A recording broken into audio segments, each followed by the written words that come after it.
All right, let's talk about something that powers our entire digital world, but almost nobody thinks about: keeping data centers from literally melting down. This isn't just about fans, it's a tale of two very different, very clever cooling systems. Every time you stream a movie, hop on a video call, or ask an AI a question, you're not just using data, you're creating a real physical problem. And that problem is a staggering amount of heat. So just how hot are we talking about here? Well, get this. Just a decade ago, a single server rack might pull about 2 kilowatts of power. But today, with AI and high-performance computing, we're looking at over 20 kilowatts. That is like stuffing a dozen high-powered toaster ovens into a single cabinet and running them 24/7. All of that juice creates a massive amount of heat that has to go somewhere. So here's our game plan for breaking down this engineering showdown. We'll start with the heatwave problem itself. Then we'll look at the two big strategies to solve it. And then we're going to pit them against each other in 3 rounds: the build, the performance, and the all-important crisis scenario, before we get to our final verdict.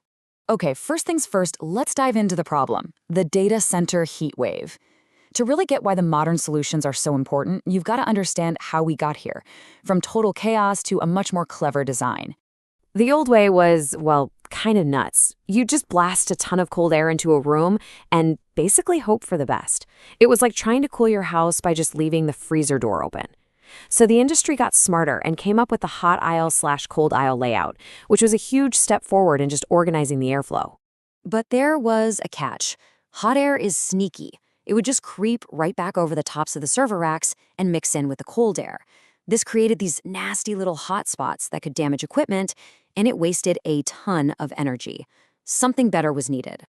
And that brings us to the main events, the 2 big ways to trap air.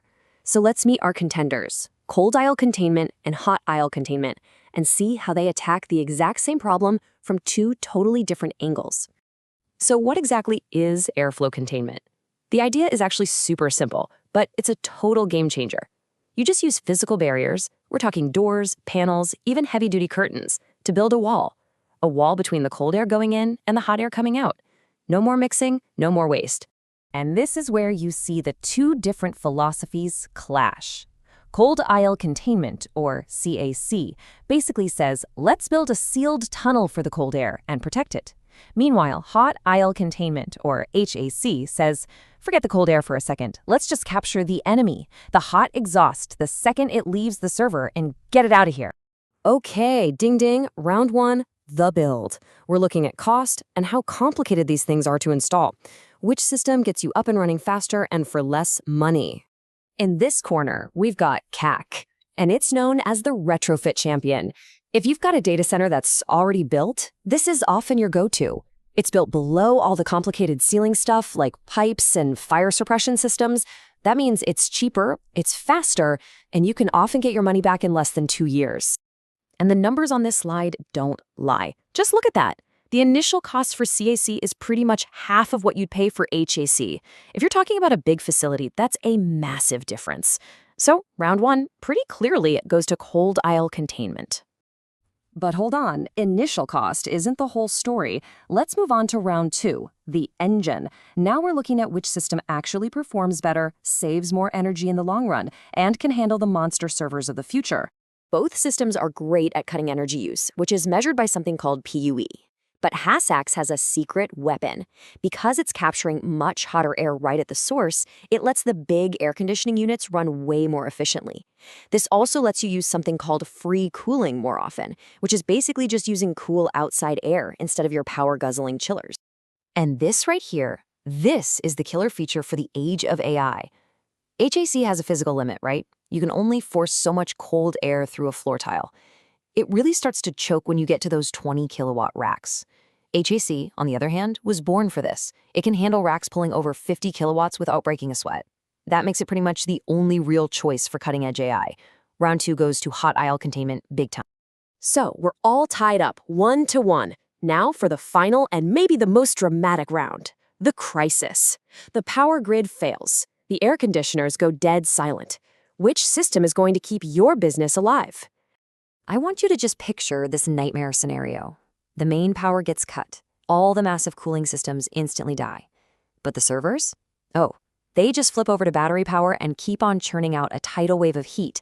but now it's into a room that's no longer being cooled.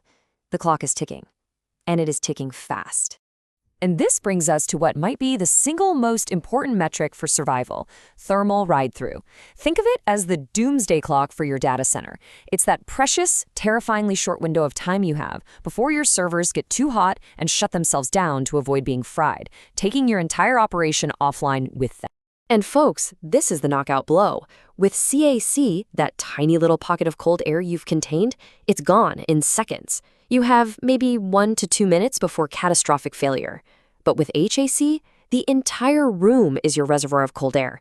That buys you 10, maybe 20 minutes of ride-through time. That is more than enough time for backup generators to kick on. It's the difference between a minor blip and a multi-million-dollar disaster. So, after 3 pretty intense rounds, we've seen the good, the bad, and the ugly of both contenders. Let's move to our final verdict and figure out how you choose the right tool for the right job. This tale of the tape really sums it all up, doesn't it? CAC is the clear winner on initial cost, making it perfect for upgrades, but HAC just dominates everywhere else. Resilience, staff comfort, because the room itself actually stays cool, and because of those huge energy savings, it often has a lowered total cost over its entire life. So the bottom line is this: it's not really about which one is better overall, but which one is right for your situation. If you're upgrading an older facility and you're on a tight budget, CAC is a fantastic, fast solution. But if you are building something new, something for the future that has to be rock solid and support high-density AI, well then HAC is the undisputed champion.